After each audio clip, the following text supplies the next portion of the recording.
Benvinguts a un altre vídeo. Avui parlarem sobre la importància que té estalviar i l'estalvi, ja que moltes vegades ho tenim entès de forma errònia i considerem estalviar com a guardar. Si t'interessa, comencem.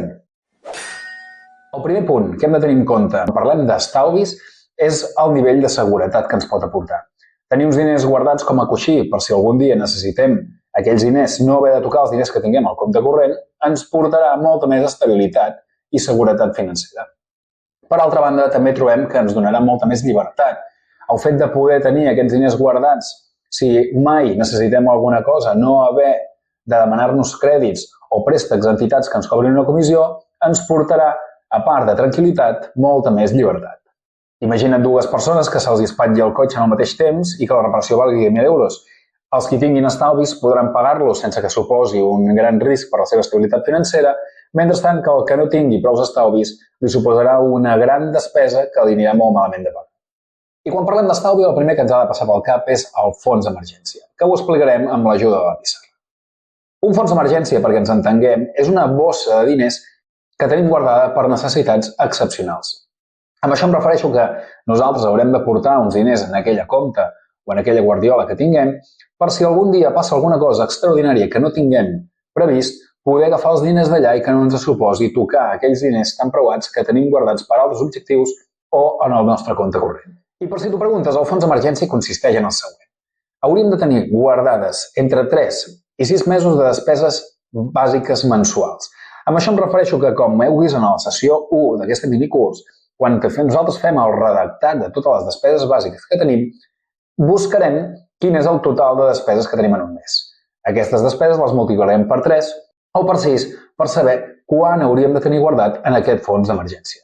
Perquè ens fem una idea, si les nostres despeses bàsiques d'un mes és de 1.200 euros, haurem de tenir guardats entre 3.600 o 7.200 en aquest fons d'emergència per situacions excepcionals.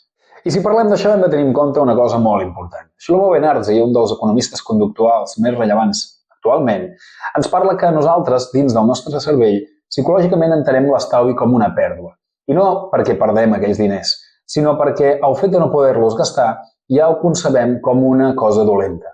El fet que nosaltres sempre pensem que treballem per poder-nos gastar els diners, que és una cosa molt natural i necessària, depèn de quins moments, no vol dir que no haguem d'anar guardant un remanent de diners per quan passin algunes coses excepcionals que no tinguem previstes. Així que una de les formes millors per poder anar estalviant sense que nosaltres tinguem aquesta percepció és l'automatització. I amb què ens referim amb l'automatització? Doncs bé, es tracta de que cada dia 1 de cada mes, quan nosaltres ja cobrem el nostre sou, una part d'aquests diners ja se'n vagin directament a una guardiola o un compte diferent per aquest fons d'emergència o pels estalvis que nosaltres volem aconseguir, com vam veure a la sessió anterior, per diferents objectius. D'aquesta manera, tindrem controlats tots els diners que anem guardant i farem una cosa molt important i necessària, que és pagar-nos nosaltres primer. Si parlem de tècniques d'estalvi, cal tenir en compte que aquesta automatització ha d'anar dirigida cap a uns llocs en concret. Una de les claus que ens ajudarà molt a estalviar i a concretar aquest estalvi cap on va dirigit és amb diferents comptes o amb diferents guardioles. Cada mes aquesta automatització que ja hem estat parlant anirà destinat a una de les guardioles en concret, ja sigui perquè volem fer un viatge, ja sigui perquè volem omplir el fons d'emergència o ja sigui per alguna altra cosa que ens volem comprar o aconseguir focalitzat cap a una banda. D'aquesta manera tindrem un control molt més específic i podrem fer, mica en mica, com vam parlar en la sessió anterior, anar omplint aquestes guardioles per complir aquests objectius que ens hem marcat. Una de les personalitats més influents en aquest segle ha sigut Robert Kiyosaki, que ens explica la seva famosa carrera de la rata. Aquesta teoria parla que cada un de nosaltres tenim una feina que ens genera un sou. Però amb aquest sou hem de pagar diferents gastos que ens venen mensualment fins que a final de mes no ens en queden prous per poder fer les coses que nosaltres volem fer. Seguint doncs amb el fil d'aquest exemple, Kiyosaki ens explica molt bé per què ens hem de pagar nosaltres primer al principi de cada mes perquè després puguem guardar aquests diners per fer coses que a nosaltres ens interessin primer. Per altra banda, visualitza que estalviar, a part que et dona seguretat i llibertat a la llarga, gastar és una cosa que ens fa un feliços en el moment, però necessitem veure una perspectiva més generalitzada i, per tant, hem de veure que cal gastar uns diners a l'actualitat, però cal guardar-ne uns altres pel futur que vindrà. Ara bé, no tots els estalvis han d'anar destinats a comptes i guardioles, sinó que hem de tenir una perspectiva d'aquests estalvis quan els necessitarem. Si són estalvis que necessitem a un curt termini, Tots aquests diners els posarem en un lloc que els tinguem en una guardiola o en un compte corrent perquè els puguem treure en el moment que els necessitem.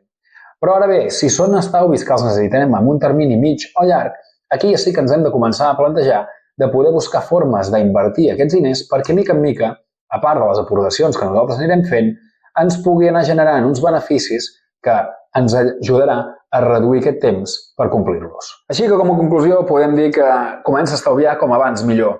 Hem de guardar uns diners per gastar-nos-els avui, però uns diners pel dia de demà, ja que el teu jo del futur ho agrairà molt quan es doni el dia perquè tindràs una bossa per situacions excepcionals i per poder complir els objectius que tant desitges. Si t'interessa, seguim aquest minicurs, ens veiem al següent vídeo.